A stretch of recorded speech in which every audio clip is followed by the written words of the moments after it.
Hello Maharashtra की public, कैसा है तुम लोग। आई होप फुल मचाते रहोगे, फुल एंजॉय करते रहोगे, क्योंकि अभी तक वो टाइम था। ठीक है, लेकिन अब थोड़ा कम कर दो। समय आ गया बड़ा प्रैक्टिस का। ठीक है, क्योंकि हमने एक नया सीरीज लेकर आया हुआ है जिसका नाम है विजन बोर्ड एग्जाम 2025। अपना विजन क्लियर है, दैट इज बोर्ड एग्जाम 2025। उसके पहले रुकने का नहीं है। इसी इंटेंशन के साथ में मैंने मेरा यूट्यूब चैनल चालू किया है, दैट इज केमिस्ट्री कीड़ा। ओके गाइस, सो जिसको मेरे बारे में नहीं मालूम है उसको मैं बता देता हूं। ठीक है, दिस इज दुर्गेश सर। ठीक है, just now I started with my YouTube channel chemistry कीड़ा। ठीक है, तो बच्चे लोग इसको फॉलो करो। ठीक है, this channel is only for the serious and the genuine students. ठीक है, जिसको एग्जैक्टली exactly कुछ करना है, एंड उसी डेडिकेशन के साथ में मैंने ये सीरीज स्टार्ट किया है। Please don't forget the name vision board exam 2025। ठीक है, अपने को प्रीलिम्स भी अच्छा करना है और साइमल्टेनियसली बोर्ड एग्जाम भी अच्छा करना है। ओके, सो ऐसे ही एंजॉय करते रहो, थोड़ा समय निकाल के वीडियोस देखो। अगर आपने अभी तक समय बर्बाद किया है कोई इशू नहीं है, अब जरा कवर अप करने का टाइम आ गया। ठीक है, so without wasting more time guys, let's begin with our target. ठीक है, that is vision board exam 2025। अब आप मेरे स्क्रीन पे देख पाता रहेगा सर, अभी मैंने ये सीरीज चालू किया और उसके अंदर मैंने सबसे पहला चैप्टर स्टार्ट किया, इसका नाम है सॉलिड स्टेट।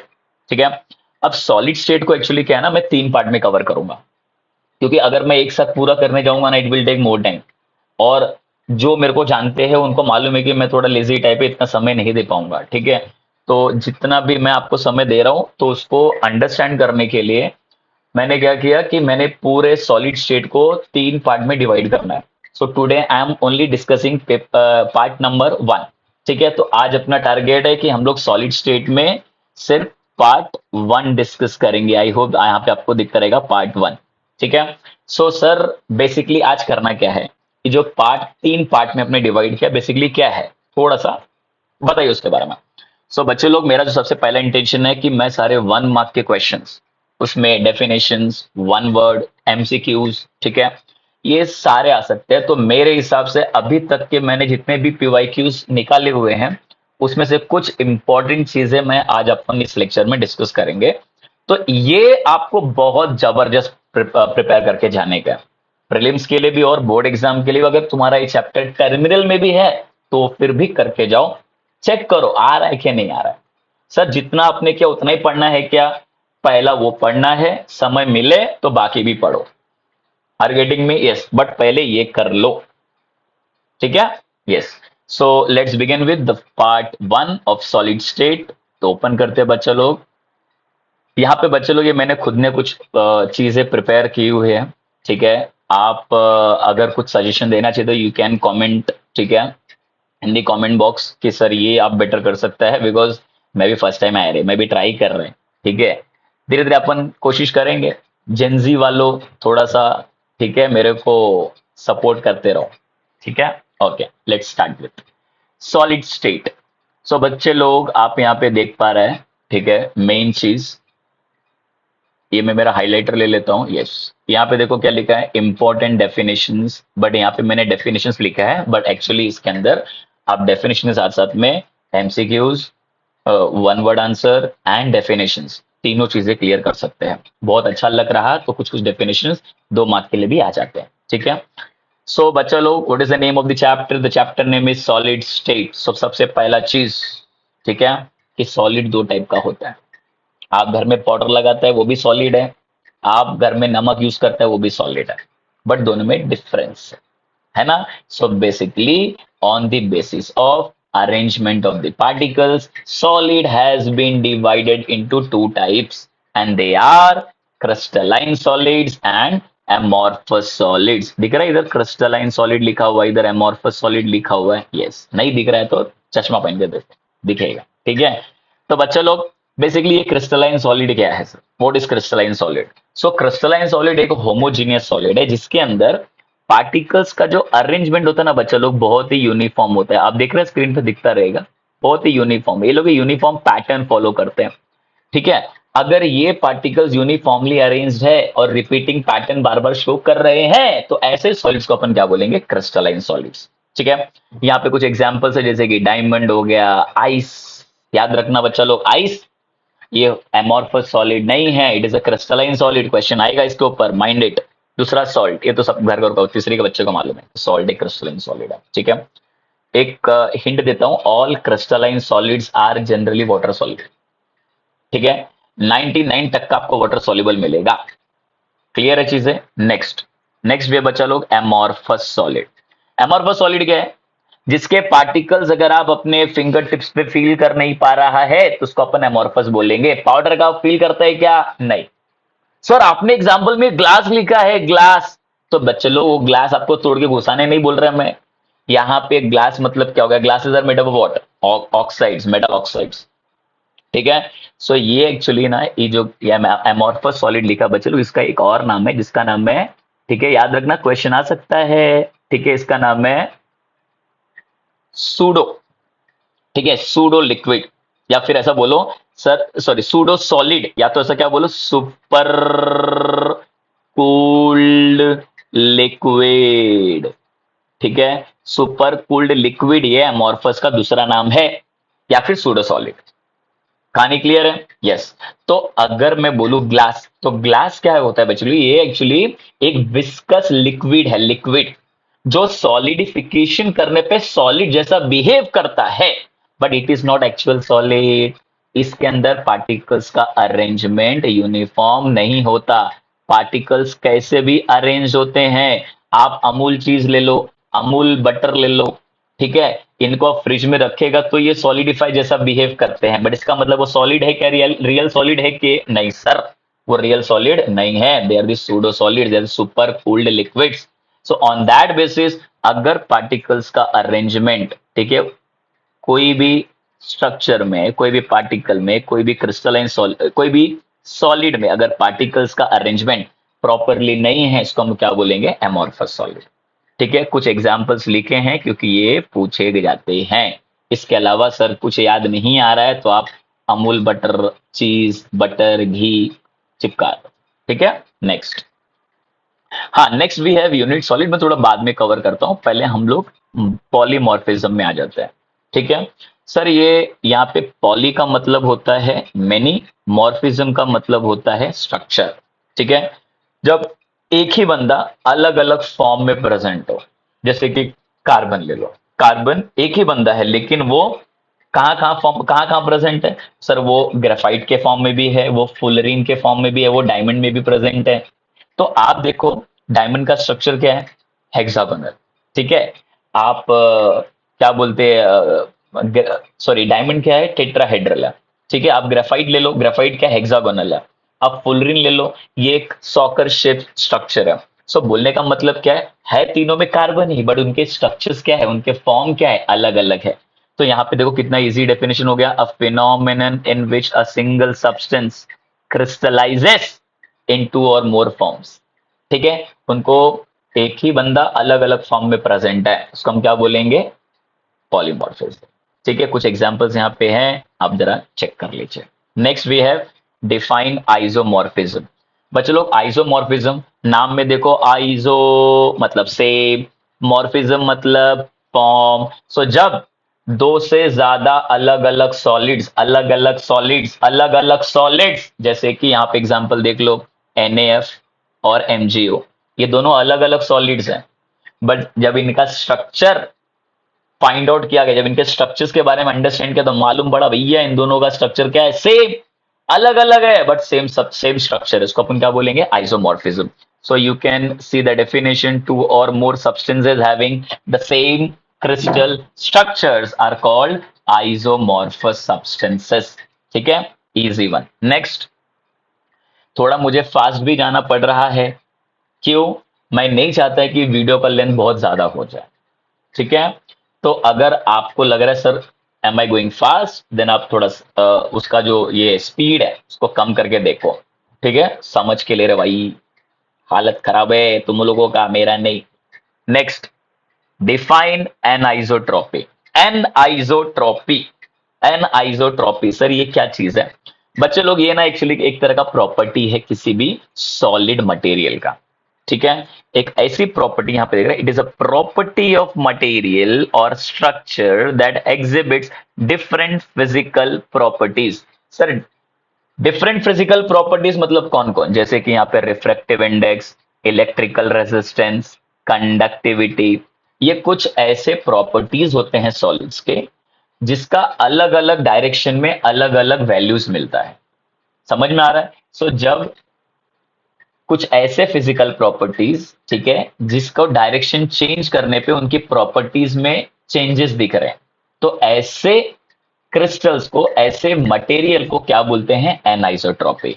तो उसका दूसरा भाई देख लो, isotropy.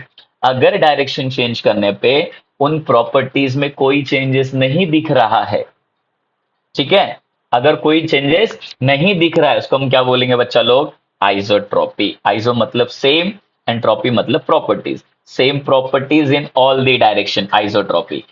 Different properties in different direction, anisotropy. An iso जो सेम नहीं है, कोई तकलीफ? यस। नेक्स्ट, अब अपन स्टार्ट कर सकते हैं जो यहां पे रह गया था, जिसका नाम है यूनिट सेल। बच्चा लोग, मेरे को ऐसा पर्सनली लगता है आएगा, ठीक है, चिपका देना, बहुत इजी डेफिनेशन है। Sir what is unit cell? तो unit cell is a unit, the smallest repeating unit in the crystal structure. को समझ में आया? नहीं आया तो सुन लो। मान ले आप, एक घर बना हुआ है, ठीक है, ये मेरा घर है, एक घर है भैया।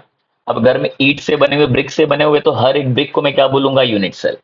अब उस यूनिट सेल को मैं हर जगह अरेंज करते करते जा रहा हूं, करते करते जा रहा हूं, तो क्या बनेगा? बड़ा क्रिस्टल, बड़ा घर है, बेडरूम मिल रहा है मेरे को। तो मतलब साहब यहाँ पे मैं दिखाने की कोशिश करता हूँ, देखो ये एक क्रिस्टल है, यूनिट सेल, ठीक है, हर जगह से अपन अटैच कर रहे हैं। अगर मैं इसको कंटिन्यूस आगे जोड़ते जाऊं, ठीक है, कुछ इस तरह से, तो मेरे को बड़ा बड़ा क्या मिलेगा? क्रिस्टल मिलते जाएगा।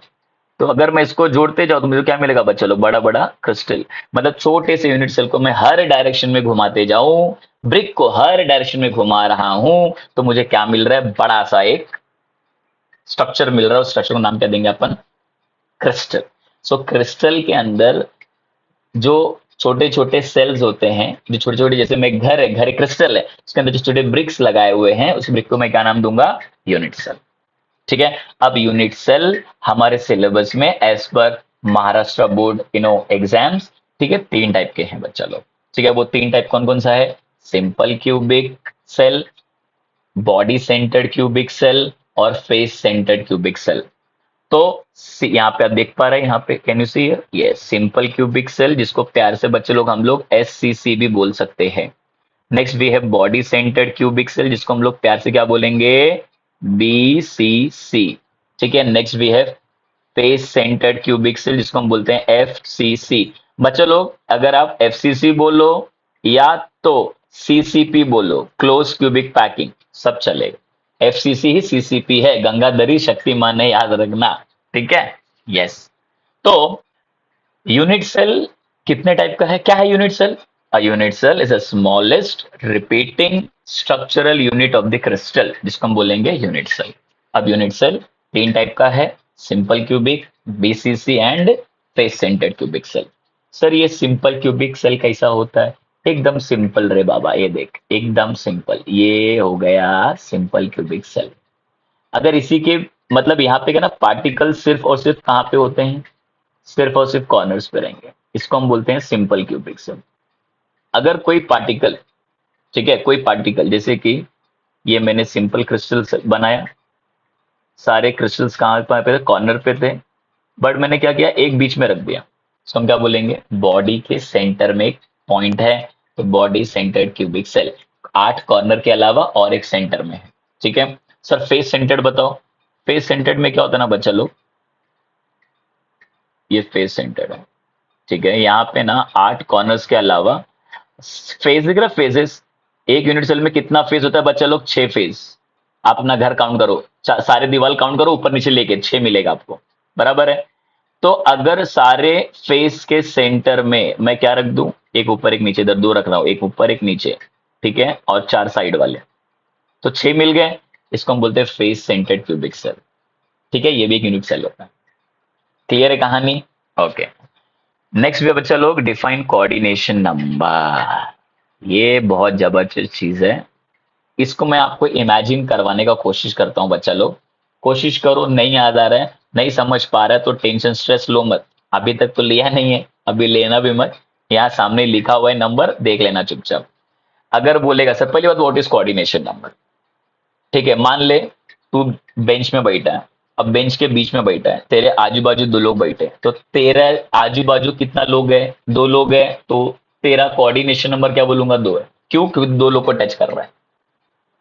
करना मत, खाएगा। ठीक है, बस इमेजिन कर रहे हैं अपन। ऑटो में बैठ गया, ऑटो में तेरे को मालूम पड़ा बीच वाला सीट मिल गया, तो तेरे आजू बाजू कितने लोग हैं? दो। तो कोऑर्डिनेशन नंबर कितना हो गया? दो।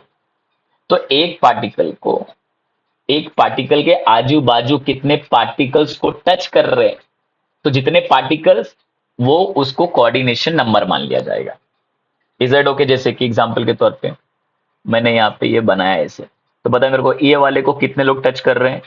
एक ये टच कर रहा है और एक ये टच कर रहा है, तो इसको मैं बोलूंगा दो। ये थोड़ी टच कर रहा है डायरेक्टली, सर इसको टच कर रहा है उनको देखना पड़ेगा। ठीक है, यस। सो कितने लोग टच किए? दो। तो उसकी कोऑर्डिनेशन कितनी हो गई? दो। पानी क्लियर है? यस। तो वैसे ही जब एक सिंपल क्यूबिक सेल बनाया जाता है, तो एक सेल को कितने लोग कनेक्ट करते हैं बच्चे लोग? 6। अगर एक बॉडी सेंटर्ड क्यूबिक सेल रहेगा तो उसकी कोऑर्डिनेशन नंबर कितनी होती है? 8।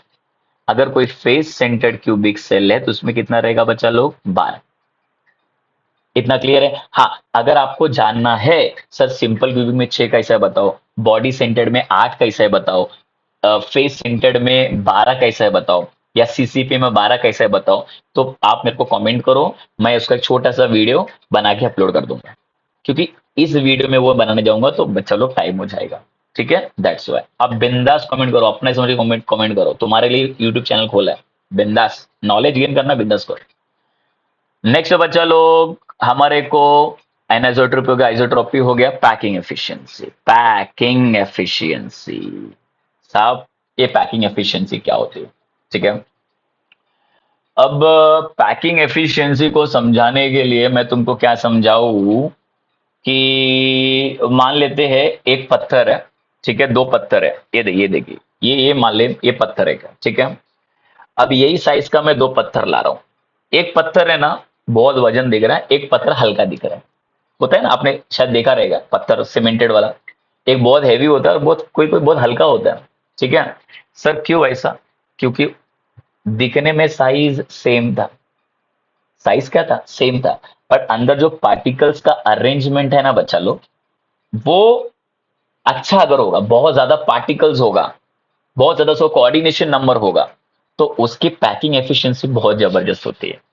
ठीक है, अच्छा कुछ स्मार्ट लड़के लोग समझ गया रहेगा सर, फेस सेंटर्ड क्यूबिक के अंदर, ठीक है, उसका कोऑर्डिनेशन नंबर 12 था, तो क्या packing efficiency space centred cubic का ज्यादा होगा? ऑब्वियसली। सर सबसे कम सिंपल क्यूबिक का है क्या? अरे वाह, एक नंबर, बिना सिखाए सीख गया। सही जा रहा है तुम लोग, अगर ये माइंड में आया है तो सही चल रहा है बच्चा लोग। ठीक है, तो देखो यहाँ पे पैकिंग एफिशिएंसी एक्चुअली होता क्या चीज है। पूरे घर का, ठीक है, कितना स्पेस ऑक्यूपाइड है, पूरे घर का कितना वॉल्यूम ऑक्यूपाइड है, पूरे में से कितना ऑक्यूपाइड है upon total volume occupied upon total volume into 100, क्योंकि परसेंट चाहिए मेरे को।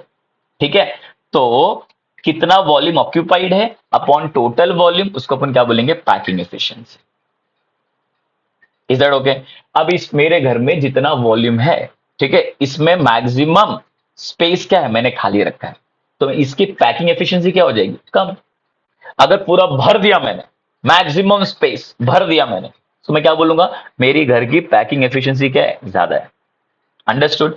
तो भैया सिंपल क्यूबिक सेल में कितने एटम्स थे? एक एटम था, तो भैया उसकी पैकिंग एफिशिएंसी क्या रहेगी? कम रहेगी।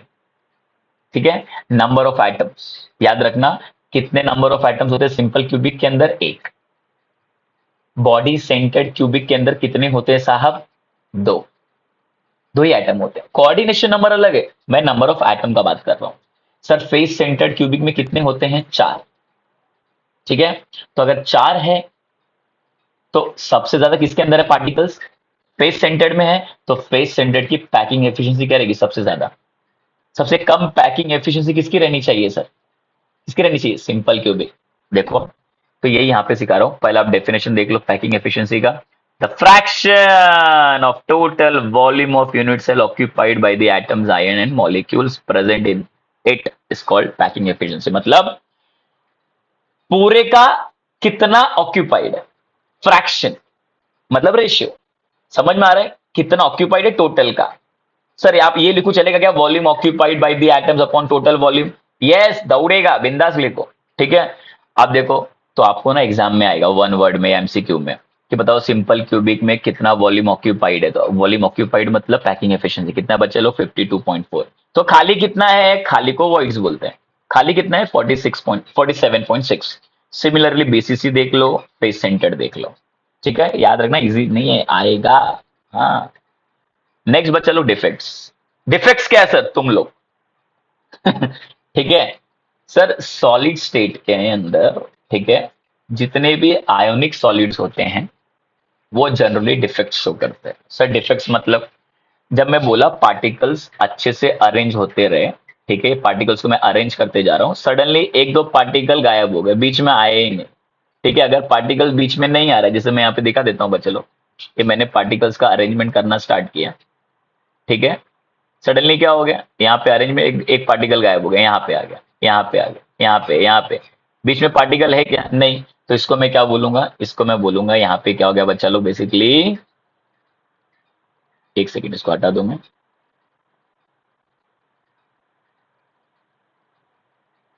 इसको हम लोग बोलते हैं बच्चे लोग कि यार हटी रह गए। अभी क्या ना, अपन भी नए नए रहे। हाँ, जरा काम हो रहा है। ठीक है, तुम लोग को सिखाने के लिए बस ये लिया था मैंने। यस, तो बच्चे लोग इसको बोलते हैं डिफेक्ट्स। मतलब पार्टिक irregularity in the arrangement of particles. अरे डेफिनेशन कितना इजी यहाँ पे देखना। Irregularity in the arrangement of particles, imperfection in the arrangement of particles, so देख डिफेक्ट्स। अब डिफेक्ट्स कितने टाइप के हैं ये अपन नेक्स्ट पार्ट में पढ़ेंगे, क्योंकि उस पर शॉर्ट नोट्स आएगा। ठीक है, यस बच्चा लोग, next we have magnetic property. So बच्चे लोग जनरली मैग्नेटिक प्रॉपर्टी तीन टाइप के हैं। ठीक है, तीन टाइप के मटेरियल होते हैं। कुछ होते हैं जो मैग्नेट को स्ट्रांगली अट्रैक्ट हो जाते हैं, कुछ लोग मैग्नेट को दूर भागते हैं, और कुछ लोग बहुत दूर भी नहीं भागते, बहुत ज्यादा अटैच भी नहीं होते, अट्रैक्ट भी नहीं। तो तीन टाइप में, जो स्ट्रांगली अट्रैक्ट हो रहा है फेरोमैग्नेटिक, जो स्ट्रांगली रिपेल कर रहा है डायामैग्नेटिक, जो हल्का फुल्का अट्रैक्शन है पैरामैग्नेटिक। तो सर क्यों ऐसा होता है? देखो बच्चे लोग, अगर कोई मेटल, अगर मेटल के पास अनपेयर्ड इलेक्ट्रॉन्स है तो अनस्टेबल है कि नहीं? तो वो क्या करता है? अट्रैक्शन दिखाता है। जितना ज्यादा अनपेयर्ड उतना स्ट्रॉन्ग अट्रैक्शन। अगर पेयर्ड है, कंप्लीटली फिल्ड इलेक्ट्रॉन्स है, तो वो क्यों अट्रैक्शन दिखाएगा? वो रिपेल्शन दिखाएगा, वो रिपेल करता है मैग्नेटिक फील्ड को। ठीक है, और जिसमें एक दो अनपेयर्ड रहेगा वो भी हल्का सा attraction.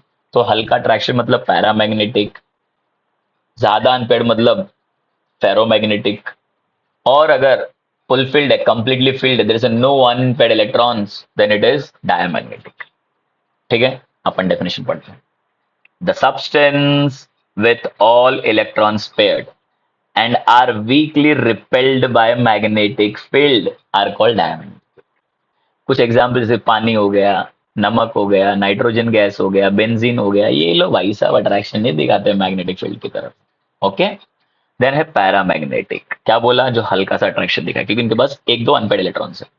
So substances with unpaired electrons are weakly attracted by magnetic field. इसका एग्जाम्पल माइंड में बैठा लो, oxygen gas. Yes, MOT molecular orbital theory में प्रूव किया था कि oxygen is a paramagnetic substance. Exam में बहुत बार पूछा है, याद रखना। Then cupric ion. Sir cupric और क्यूप्रस में डिफरेंस? सीयू अगर प्लस है क्यूप्रस, अगर सीयू के ऊपर 2 प्लस है क्यूप्रिक। ठीक है, यहाँ पे क्यूप्रिक आयन का बात हो रहा है। नेक्स्ट बच्चे लोग फेरोमैग्नेटिक, ऐसा सब्सटेंस जिसके पास बहुत large number of unpaid electron and are strongly attracted by magnetic field, ferro. Example याद रखना, इसका नाम है फेकोनी। कैसे रखने का? फेकोनी, फेरस कोबाल्ट निकल। ठीक है, yes. The last part that is conductivity range आपको पूछा जाता है। यस। तो बच्चे लोग, सॉलिड मटेरियल्स तीन टाइप का होता है। एक जो कंडक्टर्स होते हैं, एक सेमी कंडक्टर्स, और एक जो इलेक्ट्रिसिटी कंडक्ट करते ही नहीं, इंसुलेटर्स। तो आपको ना ये रेंज याद रखना है बच्चा लोग। एक्चुअली यहाँ पे 104 हो गया, इट इज 10⁻⁴। ठीक है, और दूसरा बच्चा लोग 10⁻⁷। यूनिट याद रखना, ohm inverse metre inverse conductivity. Electrochemistry में यूनिट है कंडक्टिविटी, सिखाया था मैंने आपको। ठीक है, सिखाऊंगा, आई मीन फिजिकल क्लास में सिखाया था, ऑनलाइन में। सेमी कंडक्टर्स सर, इसमें ना 10⁻⁻⁶ से लेके 10⁻⁴ तक होता है। ठीक है, हाँ, इसमें थोड़ा सा अभी क्या है ना, अब मेरे को यूज करने नहीं आ रहा है, जस्ट लर्निंग इट, तो थोड़ा समझ लो रे बाबा। Then we have insulators. Insulator बच्चा लोग, ये लोग इलेक्ट्रिसिटी कंडक्ट कर देते, बिकॉज इन कंडक्टिविटी रेंज देख रहा है कितना बकवास है। 10⁻⁻20 से 10⁻⁻10, बहुत बकवास है। इसमें क्या है, इलेक्ट्रिसिटी इलेक्ट्रॉन भागेगा ही नहीं। तो ये सब इंसुलेटर्स है। सो ये हमने मेरा पहला पार्ट 1 कंप्लीट कर लिया। मैं मेरे एंड से कोशिश कर रहा हूँ तुम्हारे को जल्दी जल्दी चीजें सबमिट करते जाओ, तुम्हारे को तुम्हारे तक पहुंचाते जाओ, ताकि तुम समय निकाल के उसको पढ़ते रहो। ठीक है, सो बच्चा लोग, आज के लिए इतना ही है। मचाते रहो, समझ में आ रहा है तो कमेंट और लाइक करते रहो, बाकी लोग को शेयर करते रहो। तुम्हारे जो फ्रेंड्स स्टार्टिंग में मिस कर दिए हैं उनको भेजो। If they are liking it then well and good, ask them to subscribe. Otherwise कोई जरूरत नहीं बच्चे लोग, सिर्फ एंजॉय करो। ठीक है, जो जेन्युइन है, मैंने स्टार्टिंग बोला, मैं सिर्फ और सिर्फ जेन्युइन, ठीक है, और गरीब बच्चों के लिए बना रहा हूं। गरीब इन द सेंस, यहां से गरीब रे, पैसे से नहीं। ठीक है, हाँ, तो याद रखना। ठीक है, चलो बाय एवरीवन, जय हिंद।